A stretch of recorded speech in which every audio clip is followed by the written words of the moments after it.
Online class में आपका स्वागत है। हमने हिंदी का कोर्स कंप्लीट कर लिया है और आज जो है हम हिंदी ग्रामर शुरू कर रहे हैं। हिंदी ग्रामर में 18 चैप्टर तक तो जो है हमने PT2 तक पढ़ लिया था, PT2 की तैयारी कर ली थी। अब जो है 19 चैप्टर शुरू कर रहे हैं जिसका नाम है अलंकार। अलंकार का मतलब क्या होता है, अर्थ क्या होता है? अलंकार यानी आभूषण। अलंकार का शाब्दिक अर्थ क्या है? आभूषण। क्या है? आभूषण। तो जैसे आप देखते हो एक औरत जब आभूषण या गहने पहनती है तो उसकी सुंदरता 100 गुना बढ़ जाती है। तो एक औरत जब आभूषण पहनती है तो उसकी सुंदरता बढ़ जाती है। वैसे ही काव्य यानी पोयम जो होती है ना, उसमें जब हम अलंकारों का प्रयोग करते हैं ना तो उसकी सुंदरता भी बढ़ जाती है। तो कह सकते हैं कि जिस प्रकार एक स्त्री की शोभा आभूषण पहनने से बढ़ जाती है, वैसे ही काव्य की शोभा अलंकारों के प्रयोग से बढ़ जाती है। जैसा कि मैंने यहाँ लिखा है, जिस प्रकार एक स्त्री की सुंदरता आभूषण पहनने से बढ़ जाती है, उसी प्रकार काव्य में अलंकारों के प्रयोग से काव्य की सुंदरता बढ़ जाती है। तो ये जो लिखा हुआ है, इन लाइनों से हम जो है इसकी परिभाषा ऐसे मान सकते हैं कि काव्य की शोभा या सौंदर्य बढ़ाने वाले तत्वों को ही अलंकार कहा जाता है। तो काव्य की शोभा या सौंदर्य बढ़ाने वाले तत्वों को ही अलंकार कहते हैं। तो इसकी परिभाषा आपको इतनी याद रखनी है कि काव्य की शोभा या सौंदर्य बढ़ाने वाले तत्वों को अलंकार कहते हैं। इसके आगे अलंकारों के प्रकार। अलंकारों के मुख्य रूप से तो 3 प्रकार होते हैं, परंतु आपकी बुक में 2 प्रकार बताए गए। कितने? 2 प्रकार बताए गए हैं, जिसमें 2 प्रकार है। पहला शब्दालंकार और दूसरा अर्थालंकार। हाँ, अलंकार के भेद, जैसा कि मैंने आपको बताया कि 2 भेद होते हैं, शब्दालंकार और अर्थालंकार। पर जो है आप जब बड़ी क्लास में जाओगे, हायर क्लास में, तो वहाँ 3 भेद पढ़े जाते हैं, शब्दालंकार, अर्थालंकार और उभयालंकार। परंतु आपकी इस बुक में 2 ही प्रकार है जिनको हम पढ़ेंगे। तो पहला है अलंकार के भेद। तो अलंकार के कितने भेद होते हैं? 2। अलंकार के 2 भेद होते हैं। ठीक है? पहला शब्दालंकार, दूसरा अर्थालंकार। 2 भेद होते हैं, पहला शब्दालंकार और दूसरा अर्थालंकार। ठीक है? तो सबसे पहले अपन शब्दालंकार के बारे में पढ़ेंगे। तो शब्दालंकार की परिभाषा क्या होगी? शब्दालंकार की परिभाषा क्या होगी? किसे कहेंगे शब्दालंकार? नाम से ही स्पष्ट है कि शब्दालंकार किसे कहेंगे? जहां काव्य में शब्द के कारण सौंदर्य उत्पन्न हो उसे शब्दालंकार कहेंगे। वैसे ही जहां काव्य में अर्थ के आधार पर सौंदर्य उत्पन्न हो वहां अर्थालंकार होगा। तो पहले शब्दालंकार की परिभाषा लिख देती हूं। जहां काव्य में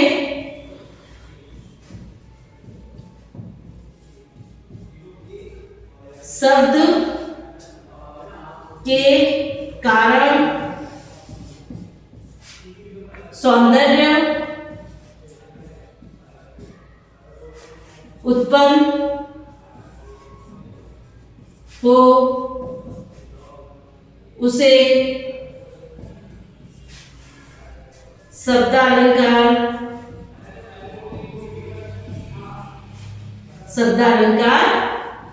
कहते हैं। ठीक है? जहां काव्य में शब्द के कारण सौंदर्य या सुंदरता उत्पन्न हो वहां क्या होगा? शब्दालंकार। शब्दालंकार के भी 3 भेद माने गए हैं। 3 भेद मतलब 3 प्रकार माने गए हैं। पहला कौन सा है? अनुप्रास अलंकार, दूसरा यमक अलंकार और तीसरा श्लेष अलंकार। पहला अनुप्रास, दूसरा यमक और तीसरा श्लेष। ठीक है, तो उसको मैं आपको जो है बताना चाहती हूँ। ठीक है, तो हमने शब्दालंकार पढ़ लिया। अब शब्दालंकार के भेद, शब्दालंकार के कितने भेद होते हैं? 3, जो मैंने यहाँ लिखे हैं, अनुप्रास अलंकार, यमक अलंकार और श्लेष अलंकार। पहला अनुप्रास अलंकार, दूसरा यमक और तीसरा श्लेष। सबसे पहले हम अनुप्रास अलंकार के बारे में पढ़ेंगे। अनुप्रास अलंकार किसे कहते हैं? ठीक है, इसकी क्या परिभाषा होती है? तो जहां काव्य में एक ही शब्द की आवर्ती, एक ही वर्ण की आवर्ती, वर्ण समझते हो तुम लोग? वर्ण यानी अक्षर, वर्ण यानी अक्षर। तो एक से अधिक वर्णों को मिलाकर क्या बनता है? शब्द बनता है। लेकिन हम यहाँ वर्ण यानी अक्षर के बारे में बात कर रहे हैं। तो जहां काव्य में एक ही वर्ण की आवर्ती एक से अधिक बार हो, वहां पर क्या होगा? अनुप्रास अलंकार। मतलब जब काव्य में एक ही वर्ण की आवृत्ति एक से अधिक बार हो तो उसे अनुप्रास अलंकार कहते हैं। ठीक है, तो मैं आपको यहाँ इसकी परिभाषा लिखती हूँ। सबसे पहले अनुप्रास अलंकार, फर्स्ट क्या है आपके? अनुप्रास अलंकार।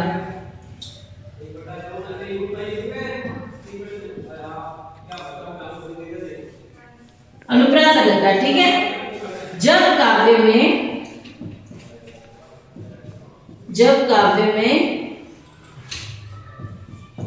एक ही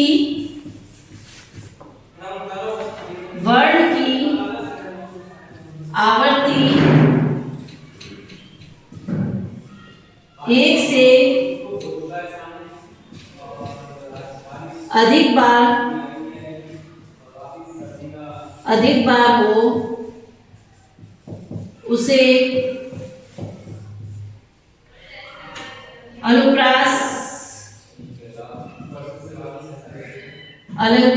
की आवर्ती एक से अधिक बार हो, उसे अनुप्रास अलंकार कहते हैं।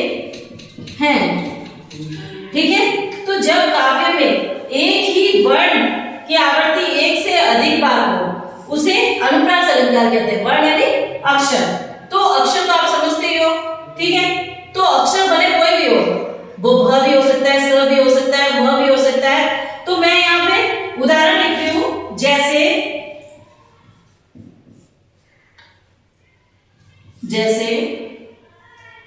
भगवान भक्तों की बुरी प्रीति भगाइए। ठीक है,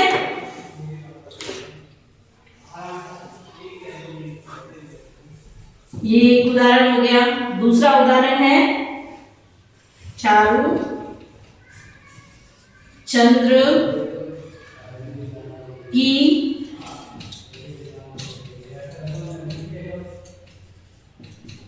किरणें खेल रही थी। ओके, तो देखो मैंने यहाँ 2 उदाहरण लिखे हैं। जैसा कि आपकी परिभाषा है, जब काव्य में एक ही वर्ण की आवर्ती एक से अधिक बार हो तो उसे अनुप्रास अलंकार कहते हैं। तो उदाहरण के लिए मैंने लिखा है, भगवान भक्तों की बुरी भीति भगाइए। अब देखो यहाँ भ वर्ण, कौन सा? भ। यहाँ भी भ और यहाँ भी भ। कितनी बार आया है? 3 बार। कितनी बार आया है? 3 बार। तो 3 बार जब आता है या 4 बार, 2 बार, जितनी भी बार आए तो वहां पे क्या होगा? अनुप्रास अलंकार। दूसरा उदाहरण, चारु चंद्र की संचल किरणें खेल रही। यहाँ पे छ की आवर्ती कितनी बार हुई है? 2 बार। एक साथ 2 बार या 3 बार होनी चाहिए। बीच में अगर कोई दूसरा वर्ण आए तो उसको नहीं गिना जाएगा। तो यहाँ पे देखो वर्ब आगे आया था, लेकिन यहाँ जो है कंटिन्यू आ रहा है, इसलिए यहाँ पे कौन सा है? अनुप्रास अलंकार। कौन सा है? अनुप्रास अलंकार। ठीक है, समझ में आया? तो जहां एक ही वर्ण की आवृत्ति एक से अधिक अधिक बार हो उसे अनुप्रास अलंकार कहते हैं। और ये भी ध्यान रखना कि जब अनुप्रास अलंकार का प्रयोग हम करते हैं ना, तो देखो ऐसे यहाँ पे भू है, यहाँ पे भी है और यहाँ पर भ है, तो इससे कोई फर्क नहीं पड़ता कि उनकी मात्रा क्या है, ई की मात्रा लगी है कि ऊ की मात्रा लगी है या आ की मात्रा लगती है, इससे कोई फर्क नहीं पड़ता, बस वर्ण सेम होना चाहिए। क्या होना चाहिए? वर्ण सेम होना चाहिए। तो वहां पर क्या होगा? अनुप्रास अलंकार। क्या होगा? अनुप्रास अलंकार। वहां पे क्या होगा? अनुप्रास अलंकार। ठीक है, तो अपन सेकंड पढ़ते हैं यमक अलंकार। कौन सा होगा? यमक अलंकार। अब देखो अनुप्रास में तो वर्ण की आवृत्ति होती, यहाँ पर क्या होगी? शब्द की आवृत्ति। एक से अधिक वर्णों को मिलाकर क्या बनता है? शब्द बनता है। क्या बनता है? शब्द बनता है। तो जब काव्य में एक ही शब्द की आवृत्ति एक से अधिक बार हो, एक ही शब्द की आवृत्ति एक से अधिक बार हो, परंतु प्रत्येक बार उसका अर्थ अलग अलग हो, तो वहां पर क्या होगा? वहां पे क्या होगा? यमक अलंकार। क्या होगा? यमक अलंकार। मतलब शब्द एक ही है परंतु उसकी आवृत्ति एक से अधिक बार हो गई। ठीक है, और जब उसका अर्थ करेंगे, उसका अभिप्राय समझेंगे, तो उन शब्दों का अर्थ क्या होगा? अलग अलग आएगा। जैसे कनक कनकते 100 गुनी मादकता अधिकाय, व पाए बोराए नर व खाए बोराए। ठीक है, यहाँ आपकी बुक में गलत छपा है, यमक और यमक लिखा हुआ है। क्या लिखा हुआ है? यमक यमक, जो कि गलत है। यहाँ पर क्या होना चाहिए? कनक कनक। क्या होना चाहिए? कनक कनक। तो कनक कनकते 100 गुनी मादकता अधिकाय, व पाए बोराए नर व खाए बोराए। मतलब यहाँ कनक कनक 2 बार आया है, तो एक बार कनक का अर्थ होता है सोना, एक बार कनक का अर्थ क्या लेंगे हम? सोने से, और दूसरी बार कनक से क्या मतलब लेंगे अपन? एक बार तो सोना और दूसरी बार धतूरा। धतूरा उसे कहते हैं, एक नशीला पदार्थ होता है जिसको खाकर मनुष्य नशे में धुत हो जाता है, पूरी तरह से नशा, नशीला, जैसे नशे में पूरी तरह से धुत हो जाता है और वो पागलों जैसी हरकतें करने लगता है। तो मैं यहाँ आपके पहले परिभाषा लिख देती हूँ। तो जब काव्य में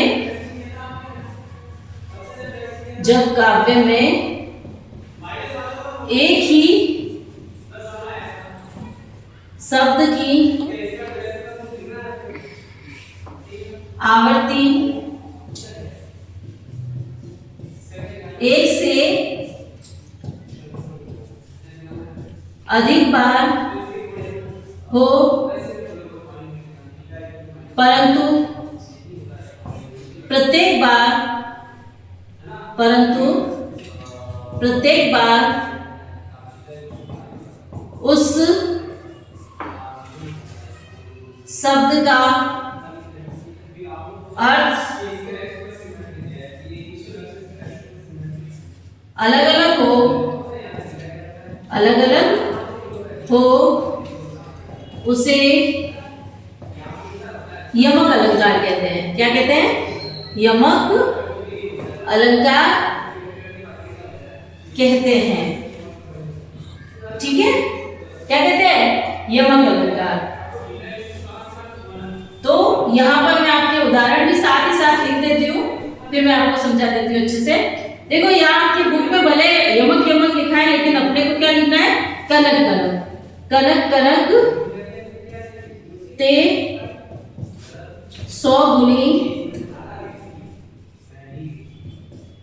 गुनी मादकता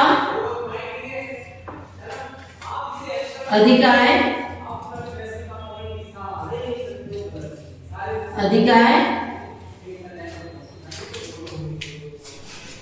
व पाए बोराए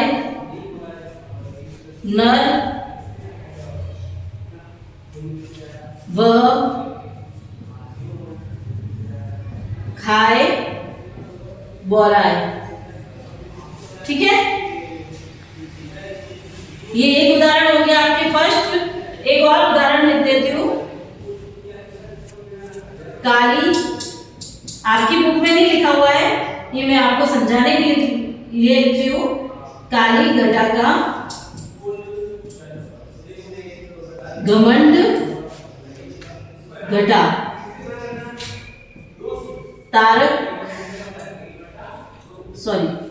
लिखो नभमंडल में तारक वृंद खिले। ठीक है, तो देखो यमक अलंकार जैसा कि परिभाषा है, जब काव्य में एक ही शब्द की आवृत्ति एक से अधिक बार, शब्द तो एक से अधिक बार आए परंतु प्रत्येक बार उस शब्द का अर्थ अलग अलग हो, उस शब्द का क्या हो जाए, अर्थ अलग अलग हो जाए, तो वहां पर क्या होगा, यमक अलंकार। क्या होगा, यमक अलंकार। तो उसे हम यमक अलंकार कहते हैं।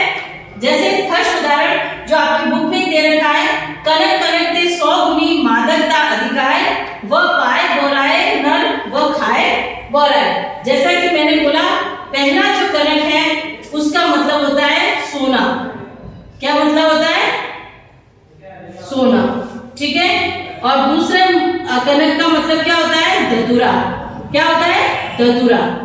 अब देखो इसका मतलब अर्थ समझने की कोशिश करते हैं कि कनक कनक ते 100 गुनी मादकता अधिकार, मतलब जब हम कनक को प्राप्त करते हैं, चाहे वो सोना हो या धतूरा, जब हम उसे प्राप्त करते हैं तो उसकी मादकता, उसका नशा बढ़ जाता है, अधिक हो जाता है।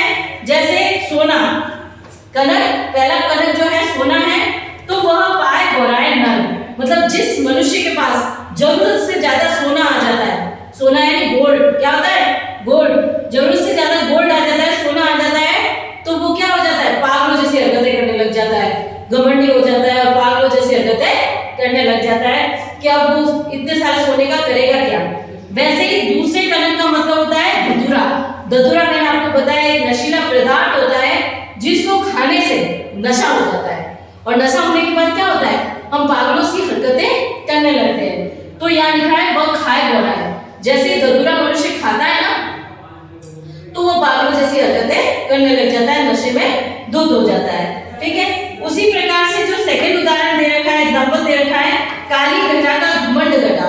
काली घटा का घमंड घटा, नभमंडल में तारक वृंद खिले, मतलब जो काली घटा यहाँ किससे लिया गया है, बादलों से।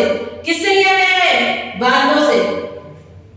तो जब आकाश में जो है बादल छाते हैं, काली घटा छाती है, तो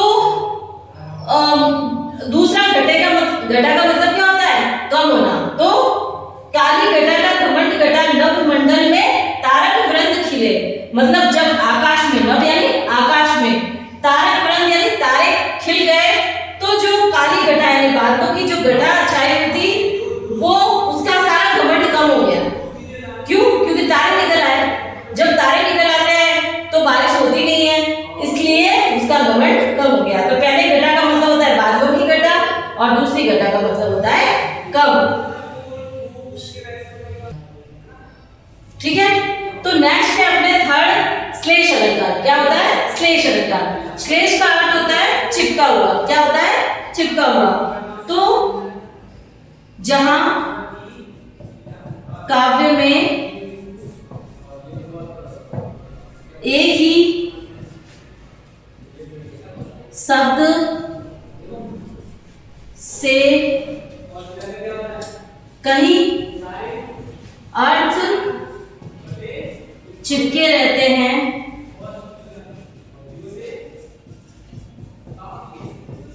रहते हैं, जहां काव्य में एक ही शब्द से कई अर्थ चिपके रहते हैं, उसे श्लेष अलंकार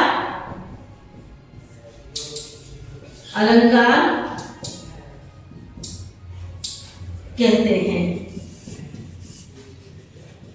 ठीक है, श्लेष का अर्थ होता है चिपका, चिपकना या चिपका हुआ। ठीक है, तो जहां काव्य में एक ही शब्द की आवृत्ति एक से अधिक बार हो, वहां पर श्लेष अलंकार होता है, या उसे जहां काव्य में एक ही शब्द से कई अर्थ चिपके रहते हैं, उसे श्लेष अलंकार कहते हैं। क्या कहते हैं, श्लेष अलंकार कहते हैं।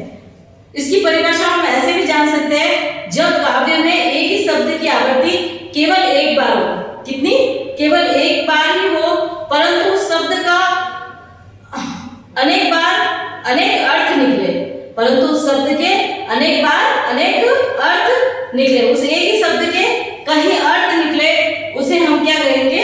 श्लेष अलंकार। जैसा कि यहाँ लिखा हुआ है कि काव्य में एक ही शब्द के कई अर्थ चिपके रहते हैं, मतलब शब्द एक ही होता है लेकिन उसके अर्थ क्या होते हैं? अलग अलग होते हैं। जैसे कि मैंने यहाँ पे उदाहरण लिखा हुआ है, जैसे फर्स्ट उदाहरण लिखती हूँ, आपके बुक में जो दिया हुआ है, सुब्रन को खोजत फिरत कवि व्याभिचारी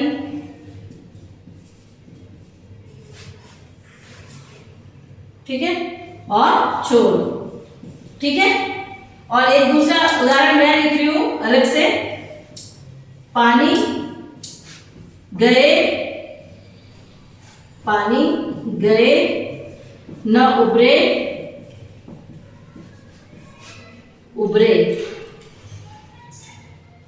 मोती मानुष चुन। ठीक है, ये दो उदाहरण मैंने आपके यहाँ पर लिख रखे हैं। ठीक है, तो जैसा कि एक ही शब्द के कई अर्थ होते हैं, तो यहाँ पर सुब्रन, ये क्या लिखा हुआ है? सुब्रन, और यहाँ पर क्या लिखा हुआ है? पानी। तो यहाँ पर आपके देखो, सुब्रन का अर्थ होता है सुंदर। सुब्रन का मतलब यहाँ पर अगर किससे लेवे? कवि के साथ, ये कवि के अर्थ में लेवे, मतलब सुब्रन अगर कवि के लिए इसका प्रयोग किया जाए तो क्या होगा? सुंदर शब्द। कवि क्या ढूंढता है? सुंदर शब्द। जब सुंदर शब्दों का वो प्रयोग करेगा तभी उसकी कविता क्या बनेगी? सुंदर बनेगी। और व्याभिचारी, जो व्याभिचारी होता है वो क्या ढूंढता है? सुंदर स्त्री, सुंदर औरत। ठीक है, और चोर जो होता है वो सुब्रन का मतलब होता है धन दौलत, वो सब जो है ढूंढता है। तो यहाँ सुब्रन शब्द एक ही है, लेकिन अगर इसका प्रयोग कवि के लिए किया जाए तो उसका अर्थ किससे लिया जाता है? सुंदर शब्द से। और व्याभिचारी के लिए किया जाए तो सुंदर स्त्री से, और चोर के लिए किया जाए तो वो किसके लिए होगा? धन दौलत से मतलब होगा। तो जैसे दूसरा उदाहरण मैंने लिखा है, पानी गए ना उबरे मोती मानुष चुन। तो यहाँ पानी शब्द एक ही है। ठीक है, तो पानी का अर्थ यदि मोती के लिए ले लें, ठीक है, तो मोती के लिए पानी का अर्थ क्या होगा? क्या होगा? उसकी चमक। मोती पानी की तरह चमक रहा है, सुंदर है। ठीक है, और मानुष यानी मनुष्य। मनुष्य के लिए यदि पानी का अर्थ लेंगे तो पानी का मतलब होता है उसकी इज्जत। क्या होता है? उसकी इज्जत। कहते हैं ना, इसकी तो इज्जत उतर गई, मतलब मनुष्य की इज्जत उतर गई। मतलब उदाहरण के लिए हम ऐसे बोलते हैं कि इसका पानी उतर गया, मतलब उसकी इज्जत उतर गई। तीसरे अर्थों में हम चुन का मतलब होता है आटा। आटा होता है ना, तो आटे में जब हम पानी नहीं डालेंगे तब तक उससे क्या नहीं बनेगी? रोटियां नहीं बनेगी। तो उसके लिए पानी को पानी के अर्थ यानी जल के अर्थ में ही लिया हुआ है, वाटर के अर्थ में ही लिया हुआ है। और मोती के अर्थ लिए इसका शब्द क्या लिया हुआ है? चमक। क्या लिया हुआ है? चमक। और जो है मनुष्य के लिए क्या लिया हुआ है?